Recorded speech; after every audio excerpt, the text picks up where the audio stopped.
ESPN 94.1 FM and AM 930 present The Drive. Brought to you by Huntington Federal Savings Bank. Local then, local now. Member FDIC.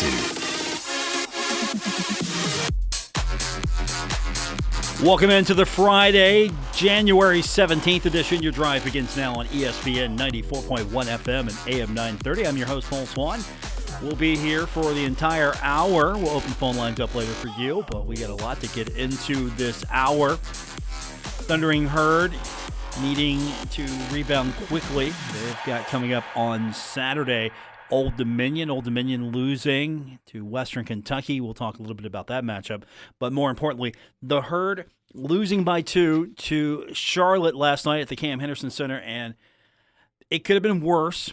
Tavion Kinsey hits a near half-court buzzer-beating three-point shot that goes in, and next thing you know, the Herd's down by 2, and that's it. Game over. So score-wise, it looks a little closer. I mean, the Herd did rally. They fought back. They actually outscored Charlotte in that second half 50-43. So the Herd did try to make it interesting, and they kept going at it and going at it. But at the end of the day, so many things that the Herd needs to work on.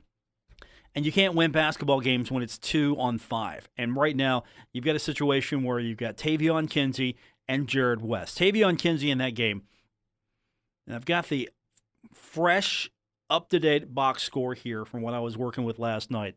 Tavion Kinsey in that game, 29 points, 10 of 15, 1 of 2 from the three-point line. We all saw the one. Okay, the ones of us who stayed and didn't hit for the exits, we saw that shot. 1 of 2, 8 of 11 from the free throw line. He had 11 rebounds, so he gets his double-double. And he also has a couple of assists, a couple of turnovers on top of that. But Kinsey's just out there almost the entire game. No, actually, he was out there the entire time. I apologize. 40 minutes. So he's out there. He's credited for 40 minutes of gameplay. Jared West, 36 minutes. He's 7 of 17. 2 of 8 from the three-point line. 2 of 3 from the free throw line. He also pulls off 3 rebounds, 1 foul, 18 points. He gets 5 assists. He gets 2 turnovers, and he gets 2 steals. Now, the important thing about that is he starts moving up the charts now. So he is now on pace to, I think, become the all-time steals leader here at Marshall University. I don't think that's going to be a question. But he is third place right now. He passed John Elmore at 181. So third place now, 182 steals. He's out there and he's playing. You can't fault his game. 7 of 17. You'd like to see that a little bit better, but still 18 points overall, 36 minutes.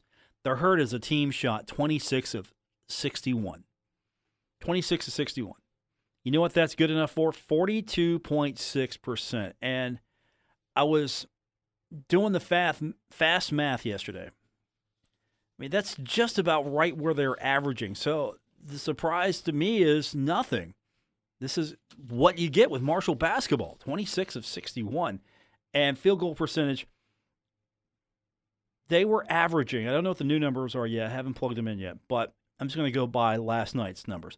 Marshall, going into the contest, was averaging 45.3% from the field, and they end up shooting 42.6. Going down, still in the ballpark. So that's a ballpark figure right now where they're floating. Some other statistics that were interesting. First of all, defensively, Charlotte came into this holding teams to right over 60. 60.6, so 60. They're holding teams to 60. Charlotte's scoring 67.1 a contest, so 67. They're shooting 67, or giving you 67 points. If you're a Charlotte fan, you're seeing teams limited to 60. They're plus 10 as far as scoring because they score 77. And they're minus 15 on defense because, well, they give up 75. So the offense did better than I thought they would against that Charlotte defense. So I can't ding them too much there. Again, we're talking about a 2-point loss, but we got so many things we can talk about in this 2-point loss, which could have been a 5-point loss. But Marshall's offense is averaging 75.3 going into that game last night, and they pull up 75. So Marshall's right there on offense, right at their average. Defensively, they're Herd, giving up 71-4 going into that game, and last night they gave up 77. Rebound margin, it was a minus for the Thundering Herd. Let's talk about that. Rebounds for a second. Rebounds, not that bad, but still minus category. You don't want to be in that situation unless you can really take advantage of some of the other factors. But Marshall, 36 rebounds. Marshall's 36 rebounds. So, okay, I've done my math wrong. I do apologize for that. They were 36 rebounds. Again, I'm working with a different box here. Marshall had 36 rebounds, and Charlotte had 32, just to correct my math. So the Herd out rebounds Charlotte by 4. Okay, here's another statistic for you. Bench points, not a factor, 17 for Marshall, 19 for Charlotte. Points off turnovers, 21-18 in favor of the Herd. Second chance points, 11-7 in favor of the Herd. What's that mean? Well, the positives on that is you had a +4 in second chance points. So you score 4 more than they do in second chance points, so +4 there. Points off turnovers, you score 3 more points than they do. And look at turnovers. Marshall had 14 turnovers, Charlotte had 18. You'd like to see that number lower, but again, it's lower than Charlotte. Steals, Marshall had 9, Charlotte had 10, so that's just about same here. That's push. The big culprit looking at this game, and again, I'm looking at a fresh box with fresh eyes compared to what I was looking at last night. And the big culprit here, if you're trying to circle and figure out, well, where did Marshall really find a deficiency? First of all, shooting 26 of 61. You got to get that number up, 42.6%. You got to get that number up because Charlotte, way more efficient, 25 of 46. They shot 54.3%. They made one less basket from the field than the Herd, and they took way less shots than the Herd. And also, three-pointers, much more efficient for Charlotte. They were 5 of 12. 41.7% from the three-point line. Comparison to Marshall was 6 of 22, 27.3%. And you got to get that number up. I mean, 6 of 22. 6 shots go in of your 22. You lose by 2. And one of those threes was a last-second heave-ho. I need to see a replay on that again, just because I'm sitting there, what, did that go in?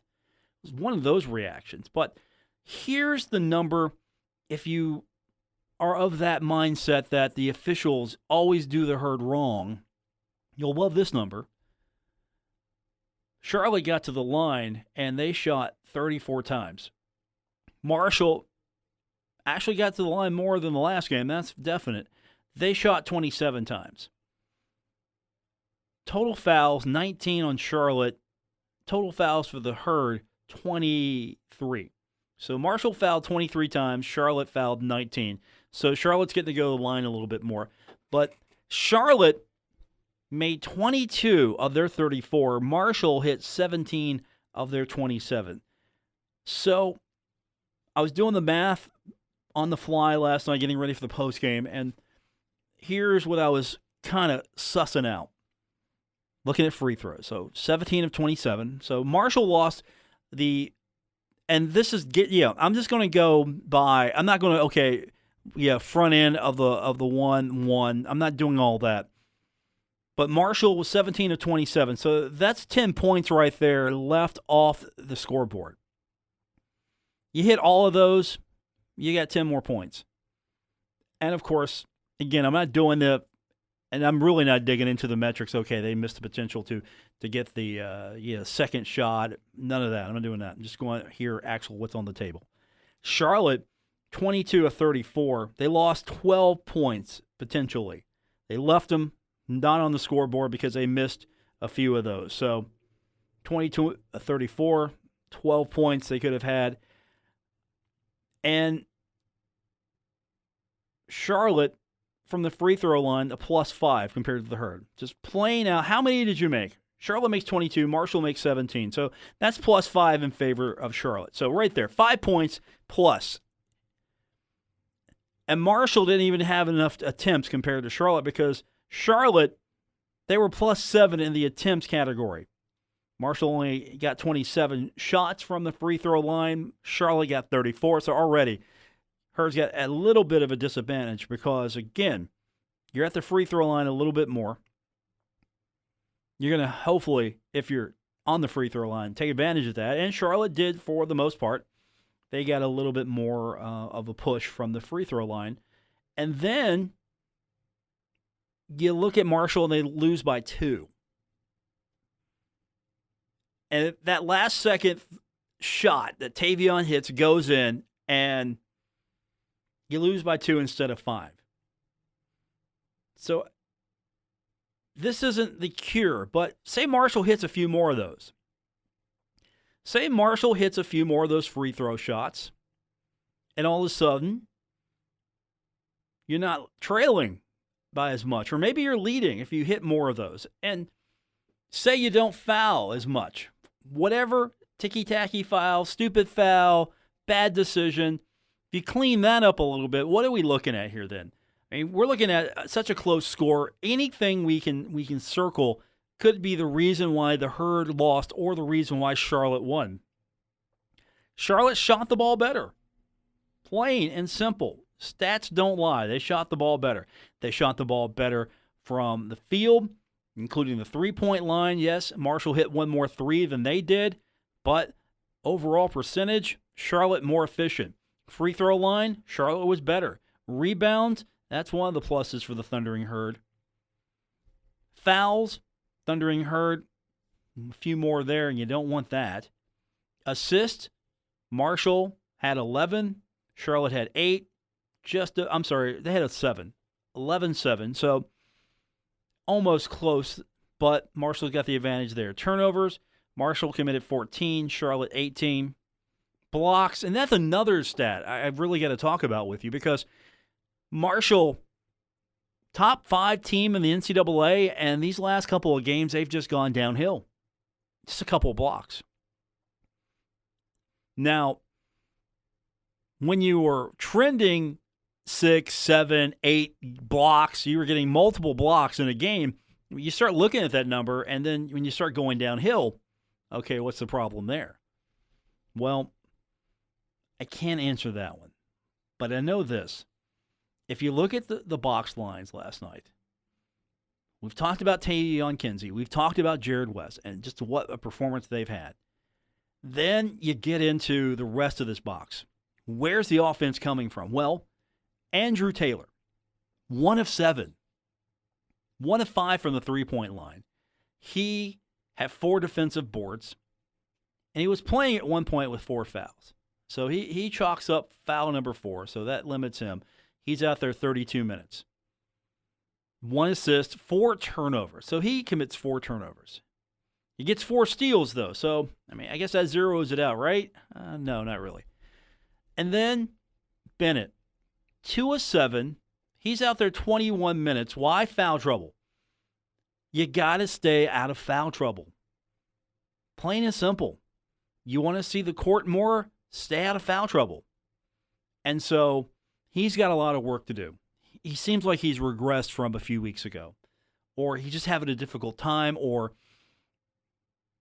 the code is out. You know how to attack it now. I don't know what has really been the problem there. Darius George, dependable, right? He used to be a spark for me. I would see him come off the bench and provide a spark for this team. And he's out there 9 minutes, 1 of 2, and he's not really giving you much. Jansen Williams is only out there 8 minutes, and what have you got from Jansen? I thought Jansen was heating up, and then all of a sudden, I spoke too soon, and he cooled off. 2 of 4, 2 of 3 from the three-point line, hit nothing from the free throw line. He got you a couple of rebounds. He was out there for 8 minutes. Had 1 steal, and I thought, okay, we're going to see a little bit more of Jansen, but he didn't get the playing time. Jeremy Dillon just got 4 minutes. Marco was out there for 24 minutes. And, of course, I know you're going to size and you're trying to go different matchups and put things together. But point-wise, Gorin had 3, Marco had 8, Jansen had 6, Darius had 2, Bennett had 6, and Taylor had 3. Tavion and Jared, they put the team on their back, and they almost won this game, just about. Still had chances, still had opportunities to win this game. But you look at this box and you're just scratching your head. Okay, what can you fix to make it better? Well, first of all, Charlotte, just a better balanced team. They have 4 players in double-digit scoring, and they have 1 player who was 2 points shy of double-digit scoring. That's 1. They're more efficient than the Thundering Herd. It was a good crowd, 5,462. I thought that was a legit number when they announced it. It's a good crowd. I hope to see that crowd on Saturday. It would be nice to see that type of crowd or more for a Herd game, but Marshall's going to have to start winning some games now. Because right now they're Herd 8-10. They're 2-3. And we might hear from Dan D'Antoni. I might let you hear that from last night's postgame because Dan, I'm sure he's in a better place now. He's gotten a few days, but I would love to have been in that postgame, in that locker room, just listening. I would love to actually have heard exactly what was said. I kind of get a feeling that I might not have been able to air it if I was actually recording it. If I was in there recording that, I don't think I could have aired that. It's the impression I got. So I think we will hear from Dan. I'll tell you that. We'll hear from Dan. We'll talk a little bit more about this game.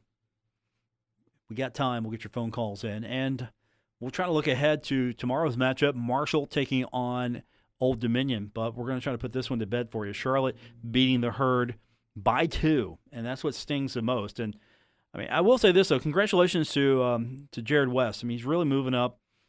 I hope he gets that record. I hope he becomes the all-time steals leader. I mean, that's his game. That's really what he does. And it's got to be tough on those guys.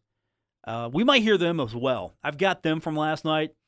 I was talking this morning, going over sort of just like getting our thoughts together, with Bill Cornwell. And we were kind of the mindset that, I really feel like these guys were kind of laying it out and saying, look, we can't do this all by ourselves. I kind of got that feeling that, hey, we're doing our job. Where are you guys? And I want to hear that. I think we will hear that. You know what? We'll hear that next when we come back. We'll hear players. I want to get that and go over that again because I want those guys who have been here and have gone through it already. I mean, Tavion hasn't been here as long as Jared, but Tavion's a leader on that court. By performance, by effort, by what he does. Jared West on that court is a leader in my mind. By what he does, how he handles himself, how hard he goes at it. He works at it. Even when he's not having a great scoring night, he's doing other things to make sure that Marshall can win that game. And he's a guy that if he speaks up and says, look, we got to get this going, you better listen to him if you're on this team because right now you're getting leadership from those guys. You're getting performance from those guys. And I want to see who's going to step up. Or are we going to see a lineup change? Are we going to look at a few of these guys? I mean, we're going to see more of Jeremy Dillon. Do we see more of Jeremy Dillon out there? Instead of 4 minutes, can we see 8, 15, 20? What are we going to see out of him? How are we going to put this together? What are we going to do to make this thing right? Or will some guys step up? I mean, you got 5 guys starting. Darius George is going to have to perform more. Bennett's going to have to perform more. Bennett's going to have to actually stay out there. Andrew Taylor, I'm going to have to see more. I was convinced this kid was a ball handler, had some skills, was going to bring a lot to this team, and he's shown me signs, he's shown me flashes of it. I need to see more, though. I need to see some more consistency. I think that's what I'm looking for. I need consistency. I mean, 3 points. I know Tavion was scoring, but it's not like Tavion's a ball hog. Tavion's definitely not a ball hog here. Maybe in this game he had 2 assists, but still. Tavion's not, hey, give me the ball and you guys go wait and watch me. No, he was trying to score and get points, and he was successful, and so was Jared. So we'll do that. We'll hear from Tavion. We'll hear from Jared. If you missed it last night, we got it for you, and we'll hear from Dan a little bit later on here on The Drive, ESPN 94.1 FM and AM 930. This is The Drive with Paul Swann on ESPN 94.1 FM and AM 930. Presented by Huntington Federal Savings Bank. Guests with Paul Swann appear via the Miller Lite phone lines. We're recapping last night's Marshall loss to Charlotte, 77-75 in that contest. Tavion Kinsey with 29 points, 11 rebounds, double-double for him. Jared West in that game had 18 points. Also, Jared West, by virtue of 2 steals, moves his total at Marshall to 182 steals. He's now third place all-time on the steals mark. He passes John Elmore. John had 181 to finish his career. Jared's got a few more to go, but still, he's now third place on the list. And last night it was an emotional loss for these guys. You can hear it in Tavion's voice when we go to that in a second. You look at that score and you think, oh, that was a good game, close game. It just never felt like it was going to go the Herd's way after a while. And you saw Tavion, you saw Jared do every possible thing they could to keep the Herd in that game. And for the most part, they're the reason why this game is even better score-wise than I thought it might be the way it was going. I mean, Marshall goes into the half trailing 34-25. The second half, they outscore Charlotte 50-43. Give credit to those two gentlemen. They were out there playing pretty hard for the fans and for themselves and for their team. Just didn't go their way. And if you hear Tavion start off the presser last night, him and Jared West talking to the media, that was just an emotional one for him. And here's Tavion talking about just that, the fact that, that was a tough loss, and they've got to fight harder, and they've got to go after it. Here's Tavion, and followed by Jared West, last night's post-game remarks. It's a tough one, man. We got to keep fighting.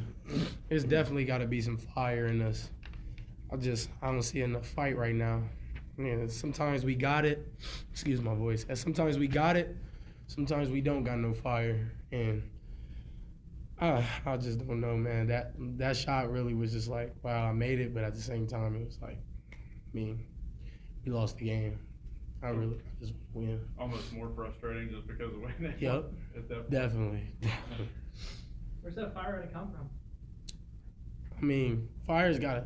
Fire's got to come from within. That's got to be something that you possess, like yourself, before basketball. You don't let nobody push you around in life. You don't let nobody push you around in general, period. So fire's got to come when chips get on you and everything is against you. You have to be able to fight back. You have to be able to overcome some things. I think that's what we need to do. We definitely, because tonight, we had less turnovers, more assists than them. They had more turnovers than us. We had more rebounds than them. We made more field goals. We made more field goals than them. We did what we were supposed to do, so we can't keep blaming them. It's fight. It's got to be like, when it's down, it's time to fight. But I think it'll definitely come along. I never will lose faith in this team. It definitely come. So guys know who they are, who needs to have some heart, who needs to fight, but it's got to come. Jared, I know it looked like the second half there were some lineups that maybe we haven't seen this year. Is that you all trying to find the answers and trying to see what's going to work for you? A 50-point second half, obviously. 100%. I think Coach Dan was just trying to. He just told us in the locker room, man. He's just trying to find some people that's going to compete. He's trying to find people who's going to come in and compete. He wants guys that's going to play hard, limit their mistakes, and do the right things. Be in the right spots, do what we're told in practice, follow scouting report. He wants guys that's going to do that for him. We can't afford to put guys in and let them make mistakes for too long. You got to let them play through some mistakes. Obviously, it's an imperfect game, but Coach Dan, we're 18 games in now, so we can't make the same silly mistakes that we've been making at Game 5 that we're making in Game 18. And I think he's just trying to find some competitors out there, really. How frustrating. I think Tavion off an inbound, you cut it to 5, maybe 7-8 minutes to go, and then they come back with an 8-2 run, in which it seemed like there were a couple defensive breakdowns, which is something you all been strong with. Yeah. Did those runs, especially seem deflating for you guys just simply because you're fighting that much to get back in it?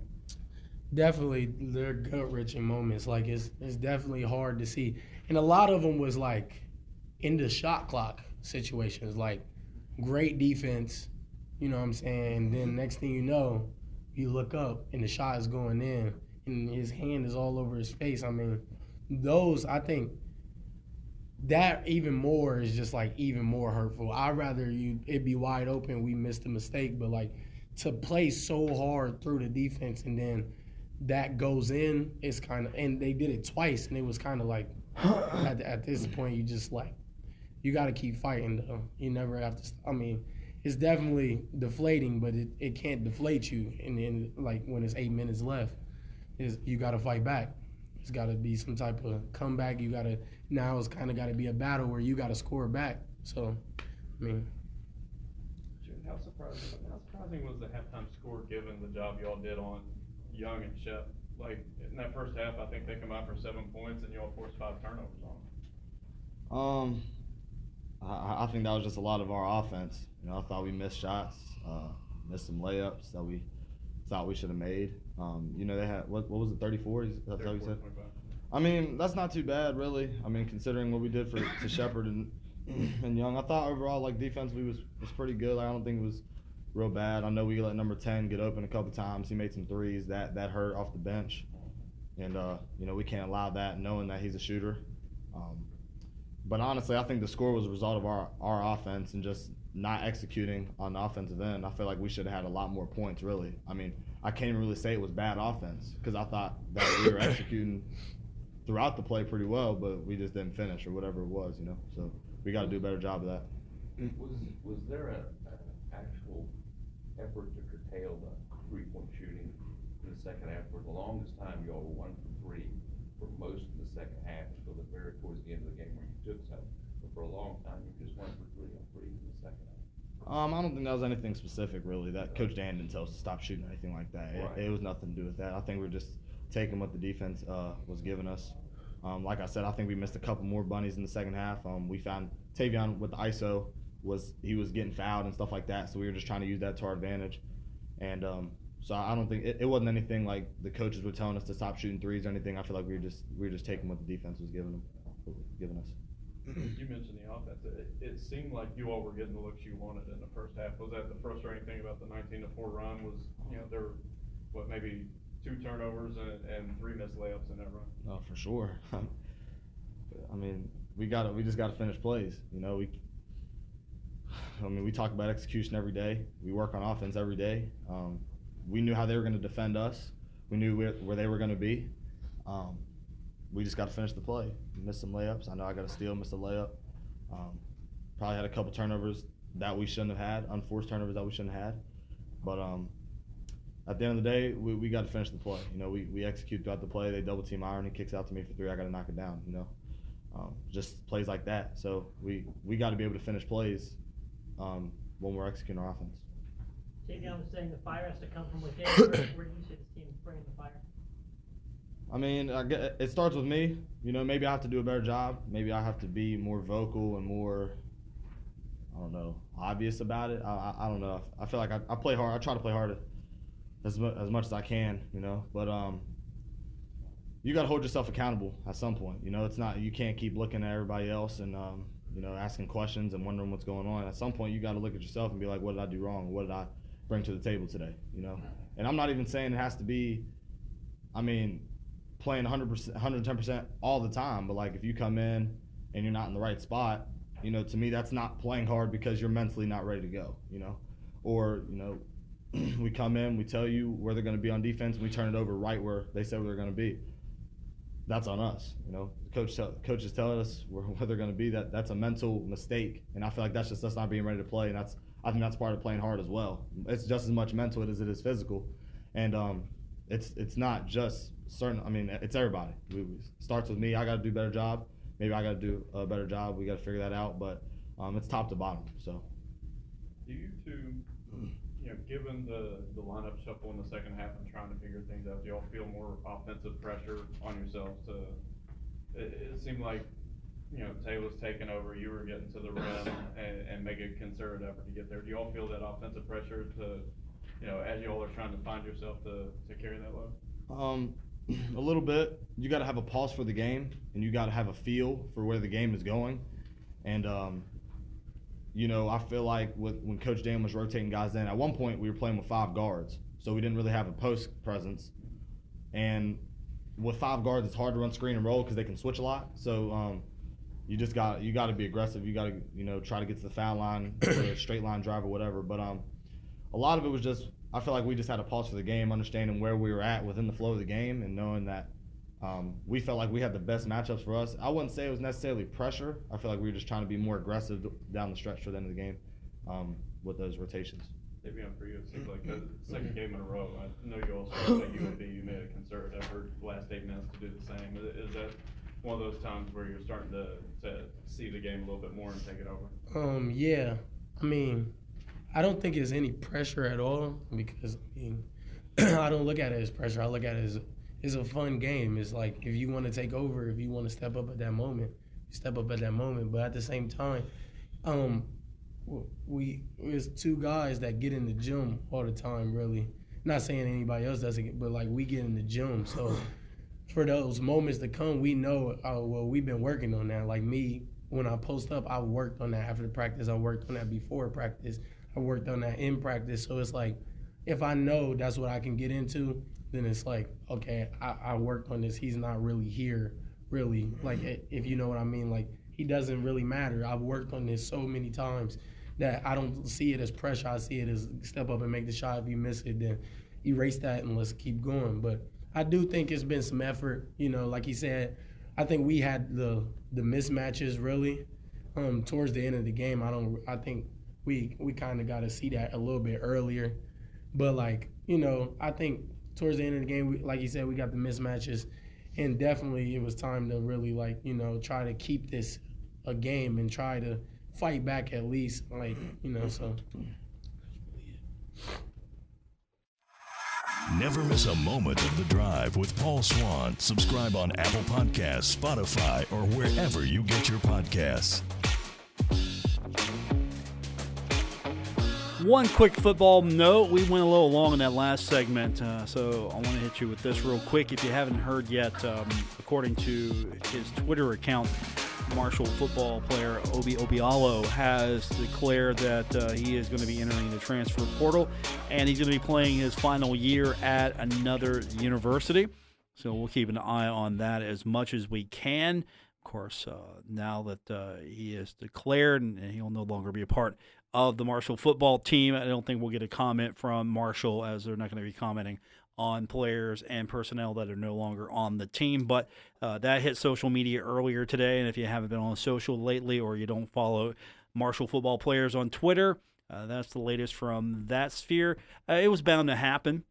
Really, Marshall's not had to deal with mass defections or players leaving the Thundering Herd team to go into the transfer portal. It really hasn't been a major occurrence, and really this is just one player at the moment, and I don't think this is going to be the start of a trend for players leaving. You can't really fault a player for deciding that the university, the situation he's in, not the best for him. I know coaches may differ, feeling that maybe sometimes student-athletes should work it out or should stick it out, work through it, go through the adversity without saying what the reasons or why that Obi would make that decision. I can't really comment on if it's a good choice or not for him. That's a personal choice, to be quite honest. So Marshall now, I'm sure they've benefited from the transfer portal in their mind, and now, as all other schools are going to have to, of course, adjust to life when maybe more than one player decides that they're going to leave and they're going to go into the transfer portal. So that's going to be more and more a common occurrence for college football and football teams when players see that the opportunity is either not the best fit for them or there's a better opportunity for them. I mean, there are some opportunities that are better for a student athlete. And honestly, sometimes you get to a university, it's maybe not the right fit. Maybe it's not, or maybe the curriculum's not right for you, and you got to have options. And right now, the NCAA is allowing these student athletes to have some options. So that's what's happening today, at least on the football side of things. So when we come back, we'll hear a few minutes of Dan D'Antoni. We will also get your phone calls in as time permits. It's The Drive, ESPN 94.1 FM and AM 930. You're listening to The Drive with Paul Swann on ESPN 94.1 FM and AM 930. Just a few minutes remain on today's edition of The Drive, and I did promise you we hear a little bit from Dan D'Antoni, just get a sort of a glimpse of how he was feeling last night after what has to be described as a disappointing loss. All losses are disappointing, just the way in which this one happened. The score maybe not an indicator of really what all went into this loss. It's a 2-point loss, so you're thinking, just work out a couple of things, you'll be fine, right? I think there's bigger problems going on. Here's Dan D'Antoni, just a couple of minutes of him before we say goodnight. Tough loss. All losses are tough. Got 2 Warriors, I know that, and Tavion and Jared. We've got to get some people playing, moving their game up to the competitive level. Most of it's competitive level, as they give us. And